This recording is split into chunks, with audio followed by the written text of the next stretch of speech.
Friends, welcome to Madras சமையல். இன்றைக்கி நம்ம மெட்ராஸ் சமையலில் பொலானி எப்படி பண்ணுறதுன்னு பார்க்கலாம். இது வந்து சூப்பரான ஒரு லஞ்ச் பாக்ஸ் ரெசிபி. லஞ்சுக்கு மட்டும் கிடையாது, நம்ம வந்து பிரேக்ஃபாஸ்ட்டுக்கு, டின்னருக்கு எல்லாத்துக்குமே சர்வ் பண்ணிக்கலாம். நல்லா சாஃப்டாக ரொம்ப நல்லாயிருக்கும். இது பண்ணுறதுக்கு ஃபஸ்ட் வந்து நம்ம மாவு தயார் பண்ணணும். இதை வந்து ட்ரெடிஷ்னலாக அவங்க வந்து மைதா மாவில் தான் பண்ணுவாங்க. நான் இன்றைக்கி வந்து 1 கப் கோதுமை மாவும் 1 கப் மைதா மாவும் எடுத்திருக்கேன். அப்படி இல்லைனா நம்ம ஃபுல்லாகவே மைதா மாவில் பண்ணலாம், இல்லைனா ஃபுல்லாகவே கோதுமை மாவில் பண்ணுறதுனாலும் பண்ணலாம். இதை வந்து ஒரு மிக்சிங் பவுலில் மாற்றிக்கோங்க.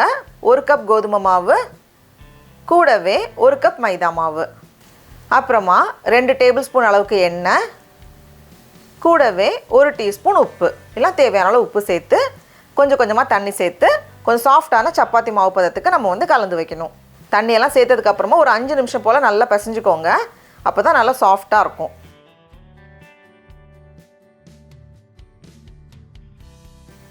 இந்த மாதிரி நல்லா கலந்து வச்சுருக்கேன்.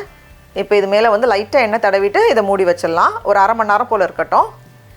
மாவு கலந்து ரெடியாக வச்சுருக்கோம். இப்போ அடுத்தது நம்ம வந்து உள்ளே வைக்கக்கூடிய அந்த உருளைக்கிழங்கு ஸ்டஃபிங் நம்ம தயார் பண்ணணும். அதுக்கு நான் இன்றைக்கி வந்து 4 மீடியம் சைஸ்டு உருளைக்கிழங்கு எடுத்திருக்கேன்.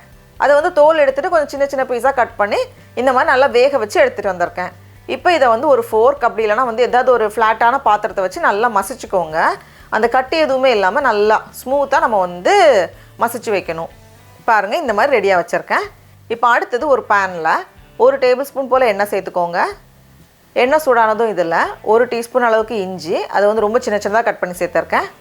கூடவே 1 டீஸ்பூன் அளவுக்கு பூண்டு, அதையும் நல்லா சின்ன சின்னதாக கட் பண்ணி சேர்த்துருக்கேன். 1 பச்சை மிளகாய் சின்ன சின்னதாக நறுக்கி வச்சுருக்கேன். கூடவே 1 டீஸ்பூன் சீரகம், எல்லாத்தையும் சேர்த்துட்டு நல்லா ஒரு வாட்டி கலந்து வச்சிடலாம். இந்த மாதிரி நல்லா கலந்ததுக்கப்புறமா இதில் 1 வெங்காயம், அதையும் இந்த மாதிரி நல்லா சின்ன சின்னதாக கட் பண்ணி வச்சுருக்கேன். கூடவே மசாலாவுக்கு 1 டீஸ்பூன் மல்லித்தூள் சேர்த்துக்கோங்க. அப்புறமா காரத்துக்கு ஏற்ப மிளகாய்த்தூள் 3/4 டீஸ்பூன்லேருந்து 1 டீஸ்பூன் சேர்த்துக்கலாம். நான் வந்து 3/4 டீஸ்பூன் சேர்த்துருக்கேன். சேர்த்துட்டு மறுபடியும் நல்லா 1 நிமிஷம் போல் கலந்துட்டு நம்ம ஸ்டவ்வை ஆஃப் பண்ணிடலாம். ஆஃப் பண்ணிவிட்டு இதை வந்து அப்படியே நம்ம மசிச்சு வச்சுருக்க உருளைக்கிழங்கு மேலே சேர்த்துக்கோங்க. கூடவே கொஞ்சம் நிறைய சின்ன சின்னதாக நறுக்குனா மல்லி இலை எடுத்திருக்கேன்.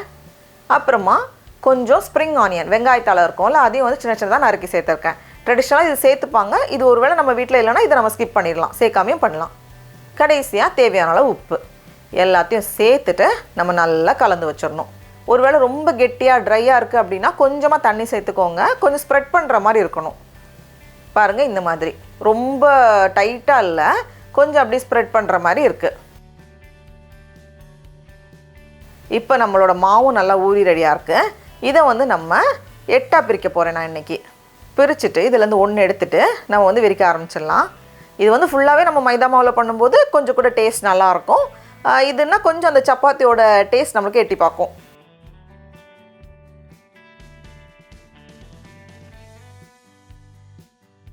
இந்த மாதிரி நல்லா விரித்து வச்சுருக்கேன். விரிச்சிட்டு நடுவில் வந்து நம்ம ரெடி பண்ணி வச்சுருக்கிற உருளைக்கிழங்கு ஸ்டஃபிங் வச்சிடலாம். வச்சுட்டு மறுபடியும் லைட்டாக ஸ்ப்ரெட் பண்ணிக்கோங்க. இது வந்து ஸ்ப்ரெட் பண்ணுறதுக்கு நமக்கு ஈஸியாக இருக்கும். பண்ணிவிட்டு அப்படியே முக்கோணமாக நம்ம மடிக்க போகிறோம். சமோசாக்கெல்லாம் வைப்போம்ல, அந்த மாதிரி இந்த மாதிரி மடிச்சிட்டோம் அப்படின்னா ஈஸியாக தான் இருக்கும். பாருங்கள், இந்த மாதிரி இங்கேருந்து இங்கே 3 கார்னரையும் நம்ம வந்து ஃபோல்ட் பண்ணிடலாம். ஃபோல்ட் பண்ணிட்டு கொஞ்சம் அழுத்திக்கோங்க. அப்போ தான் வந்து அப்படி எல்லாம் செட் ஆகி இருக்கும். ரொம்ப போட்டு அழுத்த தேவையில்ல. இந்த அளவுக்கு கொஞ்சம் கை வச்சு நம்ம வந்து அழுத்தும் போது அழகாக அந்த ஷேப் வந்துடும். இந்த மாதிரி ஃபோல்ட் பண்ணி ரெடியாக வச்சுருக்கோம். இப்போ ட்ரெடிஷ்னலாக அவங்க பண்ணுற மெத்தட்லேயே நம்ம பண்ண போகிறோம். அது வந்து இன்னும் ஈஸி. இந்த மாதிரி நல்லா விரிச்சிட்டு இதில் வந்து ஒரு சைடில் வந்து அந்த உருளைக்கிழங்கு ஸ்டஃபிங் வந்து நம்ம வைக்கணும். அதுக்கப்புறமா அப்படியே ஃபோல்ட் பண்ணிடணும். பாதியாக மடிச்சுட்டு இந்த ஓரத்தை வந்து ஒரு ஃபோர்க்கெல்லாம் ஏதாச்சும் வச்சு நம்ம அழுத்தும் போது அந்த டிசைன் நமக்கு வரும். அப்படியே அது வந்து ஒட்டவும் செய்யும், அந்த டிசைனும் நமக்கு வந்து கிடைக்கும்.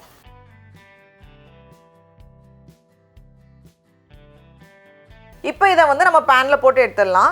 இதை வந்து நம்ம சப்பாத்திக்கோ இல்லை பராத்தாக்கு பண்ணுற மாதிரி எண்ணெய் வந்து கம்மியாக சேர்க்கக்கூடாது. கொஞ்சம் எண்ணெய் அதிகமாக சேர்த்து தான் 2 சைடும் போட்டு எடுப்பாங்க. அப்போ தான் வந்து வெளியே அந்த லேயர் வந்து கொஞ்சம் கிறிஸ்பியாக நல்லாயிருக்கும். அதனால் நான் இன்றைக்கி வந்து 1 டேபிள் ஸ்பூன் போல் 1.5 டேபிள் ஸ்பூன் போல் எண்ணெய் சேர்த்துருக்கேன். வச்சுட்டு 2 பக்கமும் நல்லா கொஞ்சம் ரோஸ்ட் ஆகி வரணும். கம்மியாக எண்ணெய் சேர்த்தோம் அப்படின்னா அப்புறம் நமக்கு வந்து அந்த ஆலு பராத்தா மாதிரி ஆயிரும். அதனால் கொஞ்சம் எண்ணெய் இருந்துச்சு, அந்த அப்படியே இந்த 2 லேயரும் கொஞ்சம் ரோஸ்ட் ஆகி வரும்போது இன்னும் நல்லாயிருக்கும். நம்மளோட விருப்பம் தான், நமக்கு எப்படி வேணுமோ அதுமாரி பண்ணிக்கலாம். பாருங்கள், இந்த மாதிரி 2 பக்கமும் நல்லா கிறிஸ்பியாக ஒரு கோல்டன் ப்ரௌன் கலர் வந்திருக்கு. இந்த ஸ்டேஜ் வந்ததும் இதை எடுத்து நம்ம வெளியே வச்சிடலாம். அவ்வளோதான். அதே மாதிரி நம்ம அப்படி 2ஆக மடித்து வச்சுருந்தோம்ல, அதையும் போட்டு எடுத்துடலாம். மறுபடியும் கொஞ்சம் எண்ணெய் சேர்த்துருக்கேன். சேர்த்துட்டு 2 பக்கமும் நல்ல ஒரு கோல்டன் ப்ரௌன் கலர் வரைக்கும் நம்ம வந்து திருப்பி போட்டு எடுக்கணும். இப்போ இது ரெடியானதும் இதையும் எடுத்து நம்ம வெளியே வச்சிடலாம். அவ்வளோதான். ரொம்ப ரொம்ப ஈஸியான ஒரு ரெசிபி இது. இது கூட வந்து பச்சை சட்னி, புதினா சட்னி அந்த மாதிரி பட்டதெல்லாம் நல்லாயிருக்கும். இது வந்து செஞ்சதுமே சாப்பிட்டோம் அப்படின்னா வெளியே இருக்கிற லேயர் வந்து கொஞ்சம் கிறிஸ்பியாக இருக்கும். நம்ம வந்து டிஃபன் பாக்ஸில் பேக் பண்ணோம் அப்படின்னா நல்லா சாஃப்டாகவே இருக்கும். சடா, அவ்வளோதான். நம்மளோட பொலானி எல்லாம் ரொம்ப சூப்பராக ரெடியாக இருக்குது. இப்போ நம்ம டேஸ்ட் பண்ணி பார்க்கலாமா? ரொம்ப ரொம்ப நல்லாயிருக்கு. நீங்களும் கண்டிப்பாக இந்த ரெசிபியை வீட்டில் செஞ்சு பாருங்கள். உங்களுக்கு இந்த வீடியோ பிடிச்சிருந்துச்சுன்னா மெட்ராஸ் சமையலுக்கு சப்ஸ்கிரைப் பண்ணுங்கள். நாவின் சுவையரம்புகள் மலரட்டும்.